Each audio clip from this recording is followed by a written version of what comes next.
ইন্নামাল মুমিনুনা আল্লাযীনা ইযা যুকিরাল্লাহু ওয়াজিলাত কুলুবুহুম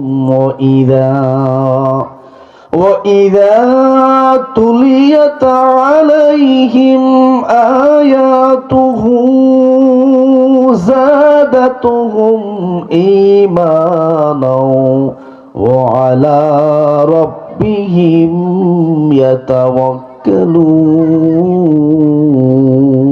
بلوا الله أكبر আল্লাহ রাব্বুল আলামিন কালামে মাজিদের সূরাতুল আনফালের দ্বিতীয় নম্বর আয়াতের মধ্যে জানিয়ে দেয় প্রকৃতপক্ষে সচ্চা মুমিন হচ্ছে ওই ব্যক্তি যার সামনে আমি আল্লাহর নামটা উচ্চারিত হলে তার হৃদয় কম্পন সৃষ্টি হয়ে যায়। কার নাম শুনলে?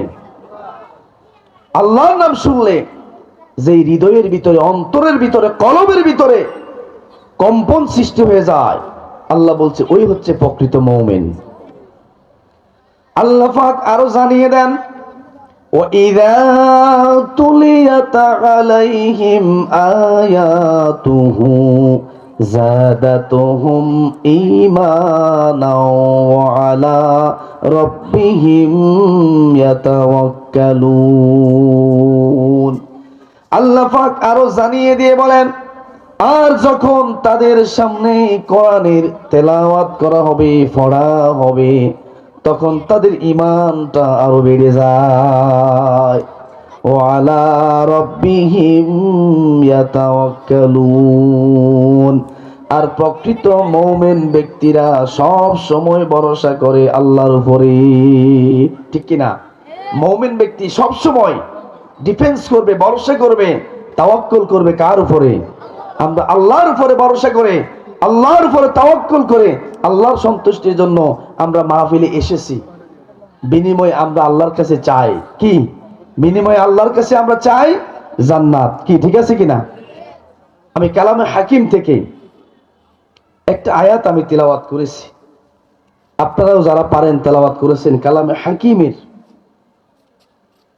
3 নম্বর সূরা, সূরাতুল আলে ইমরানের, যেটা 4 নম্বর পারার মধ্যে আছে, 103 নম্বর আয়াত। 103 নম্বর আয়াত। এই আয়াতের মধ্যে আল্লাহ রাব্বুল আলামিন এই পৃথিবীতে একটা মানুষ কি জন্য এসেছেন, কাজটা কি হবে। আমরা তো মনে করি পৃথিবীতে মানুষ থাকবে, মানুষ খাইবে, দাইবে, ফুর্তি করবে, আনন্দ করবে। আমরা তো মনে করি এটাই হচ্ছে একটা মানুষের কাজ। কি ঠিক আছে কিনা? কিন্তু আল্লাহ তার উল্টাটা বলতেছেন। আল্লাহ রাব্বুল আলামিন কালামে মাজিদের মধ্যে স্পষ্টভাবে জানিয়ে দেন, ওয়ালতাকুম মিনকুম উম্মাতুন ইয়াদউনা ইলাল খায়র ওয়া ইয়া'মুরুনা বিল মা'রুফি ওয়া ইয়ানহাউনা আনিল মুনকার ওয়া উলাইকা হুমুল মুফলিহুন।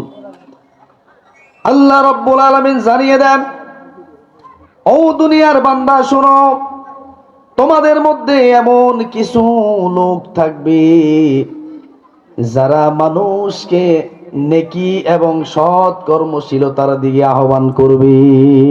কার কথা? কথা বলেন, কার কথা? আল্লাহ খুব ভরসা করে বলতেছেন, ওয়ালতাকুম মিনকুম উম্মাতুন ইয়াদউনা ইলাল খায়র। ও বান্দা, তোমাদের মধ্যে এমন কিছু লোক থাকবে, এমন কিছু লোক থাকতে হবে, অবশ্যই থাকবে, যারা মানুষকে নেকি এবং সৎ কর্মশীলতার দিকে আহ্বান করবে। কি ঠিক আছে কিনা? এবার নেকি এবং সৎ কর্মশীলতার ব্যাপারে আল্লাহ রাব্বুল আলামিন স্পষ্ট জানিয়ে দেন, যারা নেক এবং সৎ কর্ম করবে আল্লাহ তাদের ব্যাপারে ঘোষণা দিয়ে